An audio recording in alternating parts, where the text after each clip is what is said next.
फिर से आंदोलन शुरू कर दिया है। इस बार किसानों ने एमएसपी की मांग को लेकर विरोध प्रदर्शन शुरू कर दिया है। बीते कई दिनों से किसान दिल्ली बॉर्डर पर प्रदर्शन कर रहे हैं और दिल्ली में घुसने की कोशिश कर रहे हैं। ऐसे में किसानों को रोकने के लिए दिल्ली की सीमाओं पर सुरक्षा कड़ी कर दी गई है। इसी बीच ऐसा दावा किया जा रहा है कि मोदी सरकार की हमेशा तारीफ करने वाले और 2024 में बीजेपी को जीत का देखने वाले नाना पाटेकर ने अब किसानों का समर्थन किया है।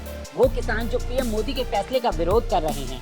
मीडिया रिपोर्ट्स में कहा जा रहा है कि नाना पाटेकर ने किसान आंदोलन का सपोर्ट किया है। नाना पाटेकर ने कहा है कि अब वक्त है कि किसान कुछ मांगे नहीं बल्कि ये तय करें कि उन्हें देश में किसकी सरकार लानी है। मीडिया रिपोर्ट्स की माने तो नाना पाटेकर ने एक लीडिंग वेबसाइट से बातचीत में किसानों का समर्थन करते हुए कहा, पहले 80 से 90% लोग किसान थे, अब किसान 50% है। सरकार से अब कुछ मांगो मत, अब ये तय करो कि सरकार किसकी लानी है। अगर मैं राजनीति में आया तो जो पेट में है वही मुंह पर आ जाएगा और मुझे पार्टी से निकाल दिया जाएगा। पार्टियां बदलते बदलते एक महीने के अंदर सारी पार्टियां खत्म हो जाएंगी, लेकिन यहाँ हम किसान भाइयों के सामने दिल की बात कर सकते हैं। जो रोज हमें खाना देते हैं उसकी किसी को पड़ी नहीं, तो हमें सरकार की क्या पड़ी है। अगर मैं आत्महत्या भी कर लूं तो भी किसान ही बनकर जन्म लूंगा। किसान कभी ये नहीं कहेगा कि मैं किसान के रूप में जन्म नहीं लेना चाहता। तो देखा आपने, नाना पाटेकर ने किसानों से कहा है कि सरकार से अब कुछ मत मांगो, अब ये तय करो कि सरकार किसकी लानी है।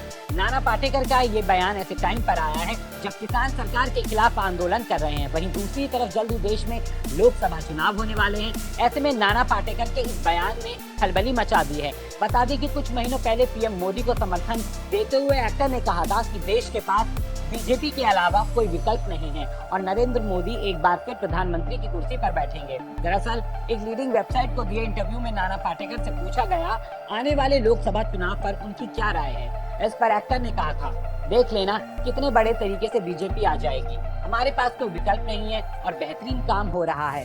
अगर वो 375 से 400 सीटें जीत जाएं तो मुझे आश्चर्य नहीं होगा। तो देखा आपने, नाना पाटेकर का कहना है कि चुनाव में बीजेपी को 350 से लेकर 375 सीटें मिलेंगी और बीजेपी फिर से सत्ता में आएगी। बीजेपी देश में बहुत अच्छा काम कर रही है, इसलिए 2024 में होने वाले चुनाव में बीजेपी को जरूर सफलता मिलेगी और नरेंद्र मोदी फिर से प्रधानमंत्री बनेंगे, क्योंकि देश के पास बीजेपी के अलावा कोई दूसरा विकल्प नहीं है।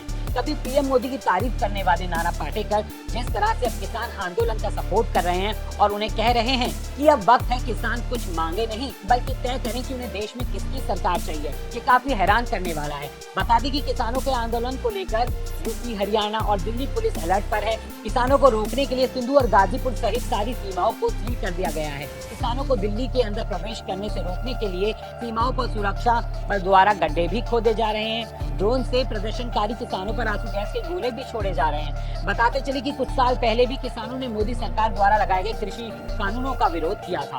हालांकि किसान आंदोलन को देखते हुए सरकार ने ये कानून वापस ले लिए थे, लेकिन अब किसान एमएसपी की मांग को लेकर विरोध प्रदर्शन कर रहे हैं। वैसे जिस तरह से नाना पाटेकर ने किसानों का समर्थन कर पीएम मोदी से पंगा लिया है, उस पर आपका क्या कहना है, हमें कमेंट करके जरूर बताएं।